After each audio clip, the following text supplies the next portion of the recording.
Es el 4 de julio de 1969, aproximadamente a las 9:45 de la noche, cuando dos jóvenes parejas, Cecilie Shepard y su novio Paul Stine, y Darlene Ferrin y su novio Mike Mageau, estaban estacionadas en un área aislada justo al lado del parque Blue Rock Springs de Vallejo en el norte de California. Un solo disparo resonó, rompiendo el aire tranquilo de la noche. Los hombres resultaron heridos, y las mujeres se quedaron gritando por ayuda. Cecilie y Darlene nunca olvidarían el terror de esa noche. Mientras yacían en el suelo, la risa ominosa del asesino resonó a través de la oscuridad. El escenario era de caos y destrucción. Un área de estacionamiento iluminada débilmente con vidrios rotos y vehículos abandonados dispersos por allí. El aire estaba denso con el olor acre del humo y la pólvora, un recordatorio áspero de la violencia que se había desplegado solo momentos antes. El pavimento estaba resbaloso debido a la lluvia que había caído esa noche, pero la hierba debajo del área de estacionamiento estaba aún seca y quebrada. El sonido de explosiones de fuegos artificiales a distancia se podía escuchar en la distancia. Un recordatorio llarín de las celebraciones del Día de la Independencia a solo unos pocos millas de distancia. El área de estacionamiento era un lugar oscuro y ominoso esa noche, pero pronto se convertiría en algo aún más siniestro. Mientras el asesino huía del escenario, dejó atrás un mensaje críptico escrito en la puerta de un teléfono público cercano: "Esto es el Zodíaco hablando".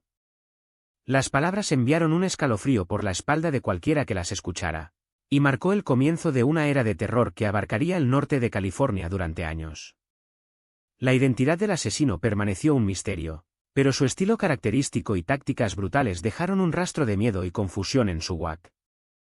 Era un maestro de la manipulación, siempre uno paso por delante de la policía.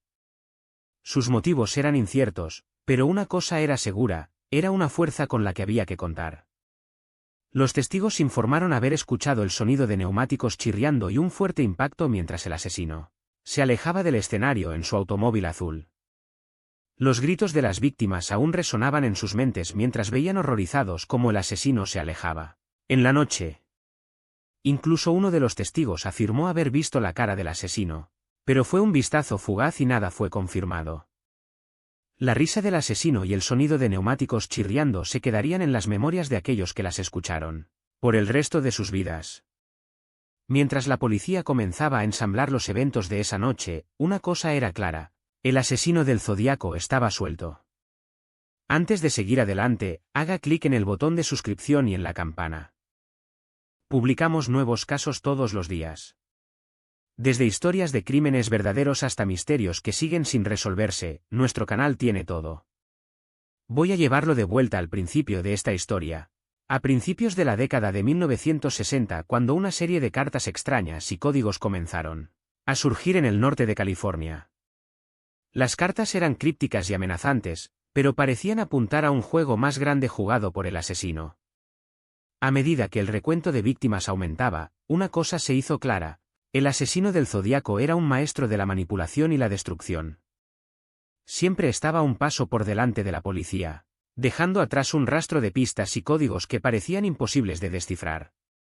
Pero a medida que pasaban los años, los investigadores comenzaron a ensamblar la verdad detrás del juego siniestro del Zodíaco.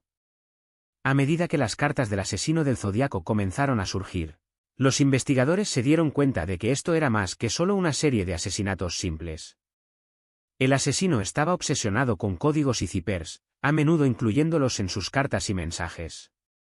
Los códigos eran una forma para dejar un rastro de evidencia, pero también para burlar a la policía y demostrar su superioridad intelectual. La obsesión del Zodíaco con códigos se convertiría en una de las características definitorias de sus crímenes, y tomaría a los investigadores años descifrar el significado detrás de sus mensajes retorcidos. Pero a medida que el recuento de víctimas aumentaba, una cosa se hizo clara: el asesino del Zodíaco era una fuerza con la que había que contar. Sus motivos eran inciertos, pero su modus operandi era demasiado familiar. Era un asesino en serie suelto, y no pararía hasta reclamar su próxima víctima. La figura central en el caso del asesino Zodiac es un hombre que aún sigue sin ser identificado. Pero con el fin de nuestra discusión, vamos a centrarnos en un sospechoso clave: Arthur Leigh Gallen, un hombre de su media treintena que vivía en Vallejo, California. Nacido en 1933, Allen residía en un barrio suburbano tranquilo con su madre, una mujer a la que supuestamente dominaba en su hogar. Allen trabajaba como conductor de autobús escolar y no tenía características distintivas discernibles a primera vista. Se integró perfectamente en su comunidad, lo que lo convirtió en un sospechoso aún más inquietante. Como conductor de autobús, la vida diaria de Allen giraba en torno a transportar a los niños ahí desde la escuela, lo que le brindaba la oportunidad de interactuar con familias locales. Por todas las cuentas, Allen tenía una personalidad carismática, y aquellos que lo rodeaban lo describían como amable y educado. Sin embargo, había rumores entre sus conocidos de que Allen tenía un lado más oscuro, que escondía de la vista del público. La madre de Allen supuestamente luchaba con su comportamiento, y hay cuentas de que él era física y emocionalmente abusivo en su vida en casa. La fachada aparentemente ordinaria de Allen ocultaba una complejidad más profunda que eventualmente se haría evidente. A pesar de sus tendencias problemáticas, Allen era una figura agradable a los ojos de muchos. Se lo describía como afable y tenía un ingenio rápido, lo que lo hacía fácil formar conexiones con aquellos que lo rodeaban. Su personalidad carismática le ganó la confianza de la comunidad, y se convirtió en un elemento fijo en los círculos sociales locales. La naturaleza relatable de Allen era particularmente evidente en sus interacciones con los niños, que parecían atraerse naturalmente hacia él. Su apariencia inocente parecía hacer que fuera difícil para los investigadores señalarlo como el principal sospechoso inicialmente. Las relaciones personales de Allen desempeñaron un papel significativo en la investigación. Tenía una reputación por ser lealmente fiel a aquellos a quienes confiaba, y esta lealtad bordeaba la obsesión. No está claro qué exactamente cambió en los meses que precedieron al primer delito reportado, pero Allen sí parecía haberse vuelto cada vez más aislado de aquellos que lo rodeaban. La madre de Allen informó haber notado un cambio en su comportamiento, y más tarde afirmaría que Allen se había vuelto más retirado y paranoico. Pero a medida que la oscuridad que rodeaba la vida de Allen crecía, la pregunta sigue siendo: ¿alguien cercano a él sospechaba que era capaz de tales atrocidades? Y si es así, ¿por qué ignoraron los signos de advertencia? Era una mañana de enero de 1969, fresca y neblinosa, específicamente el 4, sobre el norte de California. El sol luchaba por asomar entre las nubes grises espesas, proyectando una atmósfera de miedo sobre el paisaje.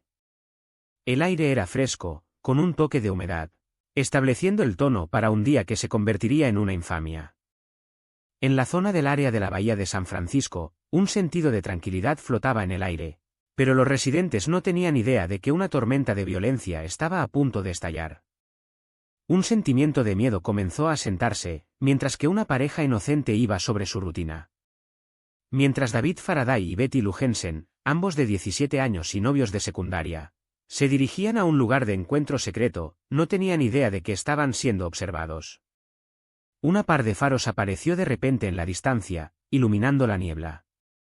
La joven pareja había sido advertida para evitar el área aislada, pero habían ignorado el consejo. Desconocidos para ellos, un extraño estaba detrás del volante, con intenciones lejos de inocentes. En ese instante, el destino selló sus destinos, uniendo para siempre a David y Betty con la figura oscura y siniestra del asesino del Zodíaco. Esa noche fatal se convirtió en una pesadilla horrorosa para David y Betty. A las 10:40 de la noche, el Chevrolet Corvair de 1966 de David Faraday se detuvo en el estrecho de Vallejo en el Parque Blue Rock Springs. Un ruido súbito y fuerte atravesó el aire cuando un disparo golpeó el coche, dirigido a David y Betty. Los siguientes momentos siguen envueltos en confusión, pero los testimonios de testigos sugieren caos y desesperación. Un David frenético intentó escapar del coche, pero sus esfuerzos serían cortados de raíz en un despliegue devastador de violencia. Los gritos de Betty resonaron en la noche, silenciados para siempre por la mano siniestra del asesino. Uno de los aspectos más aterradores del crimen es la ejecución brutal. El cuerpo de David fue encontrado con 2 heridas de bala a corta distancia, una en la cabeza y otra en el pecho. Murió instantáneamente. Pero es el cuerpo de Betty lo que sigue envolviendo escalofríos en los que aprenden sobre este caso. 3 balas atravesaron su cuerpo, 2 en la cabeza y una en el torso. La exhibición grotesca de violencia perseguirá a los espectadores durante semanas, grabada para siempre en sus mentes, Y eso sin mencionar el famoso mensaje criptográfico que quedó atrás. A medida que se extendió la noticia del trágico evento, el pánico se apoderó del pequeño pueblo de Vallejo. Los primeros oficiales de policía que llegaron al escenario no podían creer sus ojos. Sabían que habían tropezado con un sueño que definiría la década. La comunidad se quedó atónita, y un sentido de miedo extraño flotaba en el aire. ¿Qué crees que realmente sucedió aquí? ¿El asesino del Zodíaco atacó al azar, o había algo más siniestro en juego? ¿El objetivo de estos jóvenes enamorados era específico, o fue solo un ataque oportunista? En el verano de 1969, la gente de Vallejo, California, se vio envuelta en un miedo paralizante mientras se producían una serie de asesinatos brutales. La policía se apresuró a responder a la creciente cantidad de delitos reportados. Lanzaron una investigación a gran escala, pero no fue hasta el 31 de julio de ese año, cuando el asesino envió su ahora famoso cifrado, que la investigación realmente comenzó con seriedad. El código era un rompecabezas complejo que el asesino afirmaba que revelaría su identidad. Las autoridades estaban decididas a romperlo y llevar al asesino del asesino Zodiac a la justicia. A medida que la investigación continuaba, fue un criptograma enviado por el asesino el 16 de diciembre de 1969, lo que cambió todo. Este particular pedazo de evidencia, que ha llegado a ser conocido como el cifrado de 340 caracteres, fue la llave para desbloquear la identidad del asesino Zodiac. Era un código más complejo que cualquier otro, y fue este desafío que llevó al FBI a unirse al caso. Utilizando tecnología de computadora avanzada, lograron romper el código y revelar un mensaje perturbador. El mensaje era una burla tañosa, pero contenía una pista crucial que llevaría a los investigadores más profundamente al corazón del misterio. A medida que la investigación avanzaba, comenzaron a surgir un número de sospechosos. Entre los más notables estaba Arthur Leigh Allen, un pedófilo condenado que era conocido por tener una fascinación con códigos y zippers. Otro sospechoso era Richard Gajkowski, un periodista que tenía una historia de hacer llamadas de teléfono amenazantes al Vallejo Times Herald. También había un hombre llamado Jack Tarrance, un ex empleado de la Marina que tenía una historia conocida de violencia. La policía investigó a estos hombres exhaustivamente, pero ninguno de ellos fue nunca acusado de estar relacionado con los crímenes del asesino Zodiac. La investigación continuó durante años, pero finalmente, ninguno de estos hombres fue probado como el asesino. Uno de los mayores errores que cometieron los investigadores fue seguir una pista relacionada con un hombre, llamado Ted Kaczynski, un hombre con una historia de enfermedad mental. La policía estaba convencida de que habían finalmente identificado al asesino Zodiac, pero a medida que se adentraban en el caso, se hizo claro que Kaczynski no era el hombre que estaban buscando. De hecho, la verdadera identidad del asesino Zodiac siguió siendo un misterio durante décadas, hasta que el caso se enfrió y el interés público había disminuido. Al final, la policía se quedó con más preguntas que respuestas. El caso se enfrió y el asesino nunca fue llevado a la justicia. Sabéis, amigos, que hemos estado siguiendo este caso durante lo que parece ser una eternidad, y tengo que decir que la última revelación nos ha dejado todos con la cabeza en nube. Parece ser que Richard Gajkowski, un ex editor del San Francisco Chronicle, era en realidad el asesino Zodiac.